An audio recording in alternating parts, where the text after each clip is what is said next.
യാത്രക്കാർക്ക് മികച്ച സേവനം ഉറപ്പാക്കാനായി ദുബായ് മെട്രോ സ്റ്റേഷനുകളിലെ സൈൻ ബോർഡ് സംവിധാനങ്ങൾ പരിഷ്കരിച്ചു. ട്രെയിനുകളെക്കുറിച്ചും മെട്രോ സ്റ്റേഷനുകളിലെ സംവിധാനങ്ങളെക്കുറിച്ചും കൃത്യമായ വിവരം ലഭിക്കുന്ന വിധത്തിലാണ് പരിഷ്കരണം. സ്ത്രീകൾക്കും കുട്ടികൾക്കുമായുള്ള സ്ഥലത്ത് മറ്റു യാത്രക്കാർ കയറാതിരിക്കാൻ ആവശ്യമായ നടപടികളും സ്വീകരിച്ചിട്ടുണ്ട്.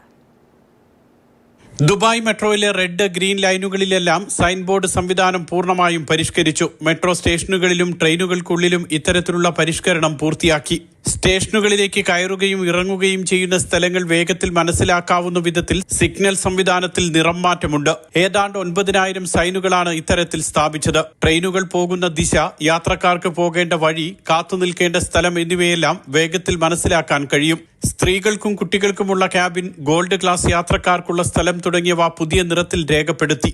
മറ്റ് യാത്രക്കാർ ഇവിടേക്ക് കയറുന്നത് തടയുകയാണ് ലക്ഷ്യം. ഏതാണ്ട് 11,000-ഓളം മണിക്കൂർ ചെലവിട്ടാണ് നടപടികൾ പൂർത്തിയാക്കിയതെന്ന് Dubai roads and transport authority അറിയിച്ചു. Mathrubhumi news, Dubai.